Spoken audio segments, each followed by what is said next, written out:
What's up, Yorkshire fam? Welcome back to the channel. Hope you're all having a great week so far. I'm the Yorkshireman Reacts, and I'm going to be reacting to a video called How the Universe is Way Bigger Than You Think. Now, when it comes to space and the universe, it's not exactly a subject that I paid a lot of attention to at school. I did like learning about stuff to do with space, but I was more focused on stuff like World War II, stuff like that, and the ancient Egyptians. But I do know that space is bigger than we think, and there's all sorts of stuff going on out there, but not as much as I'd like to know. So hopefully this video is going to clear that up a little bit. So I see a lot of people reacting to this, and it seems to be quite a popular topic. So I thought, yeah, I'll just do it. Yeah, we'll check this out, see what real life lore has to say on the subject. Should be interesting. So, if you're going to enjoy this video, please do give it a like, and if you're new, consider subscribing to the channel. It helps out so much. I'd love to be able to reach 700 by the end of the month. So, yeah, help us reach that target. But let's get into this.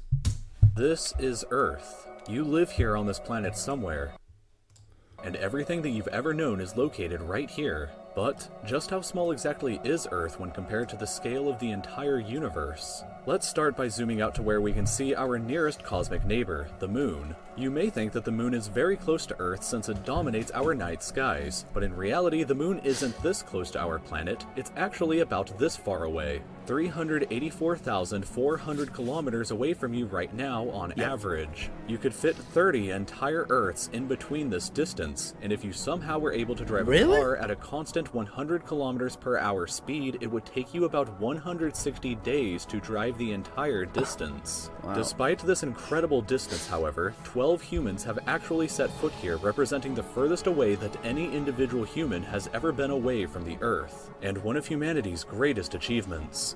This is what the Earth would look like from there if you were standing there with them, and if you wanted to communicate with somebody back at home, it would take a message about 2.5 seconds to travel between you and them, since that's how fast the speed of light can travel at. This is a photo that was taken on Mars, and that tiny dot that you see there is Earth as seen from the Martian surface. Really? On average, Mars is an incredible 225 million kilometers away from Earth, but that distance can be as high as 401 million kilometers. That means that whenever humanity finally gets around to landing a human on the planet, that person will be 986 times further away from Earth than the astronauts who landed on the Moon were. In addition, the time delay for sending a message from Mars back to Earth isn't just 2.5 seconds, it's actually more like 20 minutes each direction, which would render instant communication in the event of an emergency impossible. When we zoom out even further away, we can find the Voyager 1 space probe. Hold on though, the thing about the emergency, if you're on Mars, what do you expect them to do anyway, apart from give you advice? You know, it's not like they can send a fast response team to come and help out, is it? But that's crazy. A message at light speed will take 40 minutes to get there and back. Wow. So, you know, we talk about how we're going to travel and explore space properly. And we go on about us travelling at light speed will never happen. It'll be impossible. But even at light speed, it's not fast enough. So, you know, it's limitations like that that make me think it's always going to be impossible for us to travel through space and explore it properly. Which is the furthest away man-made object from Earth. It is currently located 138 AUs from the Earth. AU being the astronomical unit, which is the distance between the Earth and the Sun. Which means that Voyager 1 is 138 times further away from us than the Sun is. At some point on its long voyage, Voyager 1 turned its camera around and took this photograph. It may not look like much at first, but in my opinion, this is the greatest single photograph ever taken in all of human history. This tiny, pale blue dot is Earth, and I don't think that anybody has ever said something as amazing about this as Carl Sagan when he said, "If you look at it, you see a dot. That's here. That's home. That's us. On it, everyone you ever heard of, every human being who ever lived out their lives. The aggregate of all our joys and sufferings. Thousands of confident religions, ideologies, and economic doctrines. Every hunter and every forager. Every hero and coward. every creator and destroyer of civilizations, every king and every peasant, every young couple in love, every hopeful child, every mother and every father, every inventor and explorer, every teacher of morals, every corrupt politician, every superstar, every supreme leader, every saint and sinner in the history of our species lived there, on a mote of dust suspended in a sunbeam. That is one of the most incredible perspectives of humanity I've ever heard. You know, the way he put that together and said it, and then the picture of just us, tiny little us, just there. It's so... I can't even think of the word. You know, I can't find the superlative to describe that. Except we are just so insignificant. Voyager 1 is currently traveling at 17 kilometers every single second, but even at that speed, it won't break out of the reach of our solar system for another 30,000 years. Once we go beyond the solar system, we arrive in our interstellar neighborhood. Here we shift to the light-year unit of measurement, which is the distance that light travels in a full Earth year, or about 9.461 trillion kilometers. The star Proxima Centauri here is the closest other star to us other than our sun, but it's still 4.24 light years away from us. To put that into perspective... So it's 36 trillion miles away from us. Jesus. If it was heading in the right direction, it would still take Voyager 1 over 70,000 years to reach it. In other words, if you drove your car at 100 kilometers an hour like in our previous example to the moon, it would take over 6 times... Wildly not to scale. Really? It would take it 6 times longer than the entire age of the universe is just to finally get there, and it wouldn't even exist still when you arrived. Wow. When we zoom out even further, we can see the entire Milky Way galaxy, inside of which Earth is located right here. This yellow dot is the furthest extent of humanity's radio broadcasts throughout history, which means that any possible aliens who live outside of this range are totally unaware of humanity's presence. It's complete silence outside of this yellow dot as far as we are currently aware, but the entire galaxy spans over 100,000 light years from end to end. There are over 100 billion stars and over 100 billion planets inside of our galaxy. 100 billion planets just in our galaxy. How do they know that? Wow. That is... what? I don't know what to say. Let's carry on, I guess. But you have never seen the full glory of the galaxy at night, because 99% of the stars that you can see with the naked eye are limited to this small, tiny region right here. What? But even this massive galaxy... That's like... that's like if you put like a tiny fly in like the centre of the houses of Buckingham Palace. And that fly can only see what's immediately around it, you know, like a 1 centimetre circle around it. And our galaxy is the rest of Buckingham Palace. But it can't see it. That's crazy. Wow. Is nothing compared to the rest of what's out there. Zooming out even further and we arrive at the local group of galaxies, a collection of 54 different galaxies that is about 10 million light years across. But zooming out even further and we can see the Virgo supercluster, of which the local group here is just... Wait, each dot is one galaxy? There's thousands of them! And...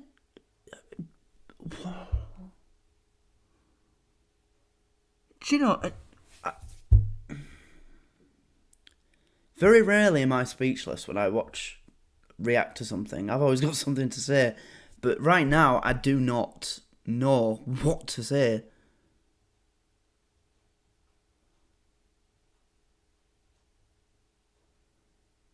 It's just unbelievable.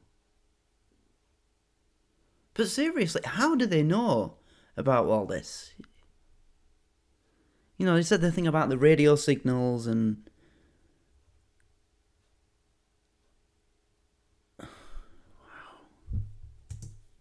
Tiny segment of. There are at least 100 other groups of galaxies just like our own local group inside of here, and the distance from one side to the other is a mind-numbing 110 million light years. But even the massive Virgo supercluster is nothing but a quiet and tiny lobe of the great Laniakea supercluster, an enormous structure that is home to our galaxy as well as 100... So, each dot there is a supercluster now. It was crazy enough the last one when each little dot was a galaxy. But now on this one, each dot is a supercluster with like 100 galaxies in it. And he said just our galaxy alone has 100 billion planets. So how many planets is there in there? This is crazy, man. 1,000 other galaxies. The distance from one side to the other is 520 million light years, but from even there we can zoom out all the way to the entire observable universe and see that even the titanic Laniakea supercluster is just a tiny and insignificant part of everything. This is the observable universe, and it contains everything that we know of. It is home to at least 2 trillion different and individual galaxies, which together contain more stars than there are grains of sand on the entire Earth. I've heard that before. Yeah, there's more stars than there is grains of sand on the Earth, but 2 trillion galaxies. So even if we assumed that every galaxy had 100 billion planets as well, what's 2 trillion times 100 billion? That's how many planets there are, or could be. Could be more. And there's still people out there that don't believe life exists outside of Earth. I mean, I'm not being funny, but you're just being stupid if that's what you believe. I mean, there must be life even in our own galaxy. I mean, there's a 100 billion to 1 chance that there is life. There's 100 billion chances for life just in our galaxy. And there's 2 trillion galaxies. Come on. Distance from Earth to any side of the observable universe is 46.5 billion light years, which means that the entire width is 93 billion light years across. What's perhaps even more interesting, however, is what actually lies beyond the observable universe. Keep in mind that the observable universe is all that we can currently see, and it's entirely possible that the rest of the universe outside of it is vastly larger and more fantastic than we can possibly ever imagine. We simply don't know what else is out there, because the light from these incredibly distant places has not yet had enough time in the universe's history to reach us yet back on Earth. And the light from some places may never reach us at all, because some parts of space very far away from Earth are expanding away from us faster than the speed of light. I love the humour in this, wildly not to scale, very not to scale. That means that the light from these places will never, in an infinite amount of time, reach Earth. Meaning that even if humanity is eternal and exists forever, there will... Which it won't. It definitely won't. We will disappear at some point.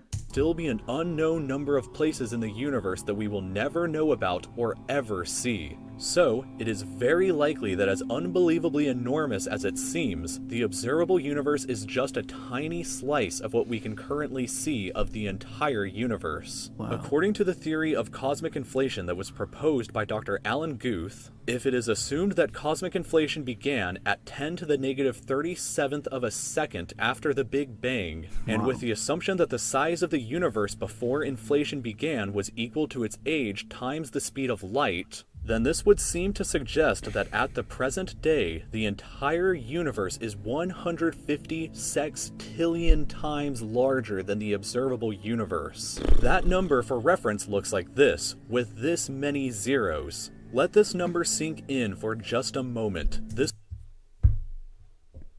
I can't let that number sink in. I mean, it's literally my entire screen. 6, 3, 6, 9, 12, 15. Wow. 21 zeros.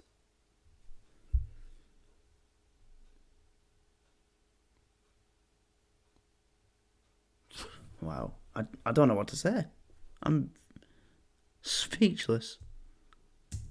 This would be similar to you thinking that the entire observable universe, everything that you could see, was the size of a light bulb, but then realizing that in reality the entire universe is larger than the former planet of Pluto. Imagine a light bulb in the center of Pluto, but we inside the light bulb were totally unaware that Pluto existed outside of it, and that's a similar situation to this. We are all so unbelievably small, but you shouldn't worry, because all that means is that there is so much left out there for us to discover together.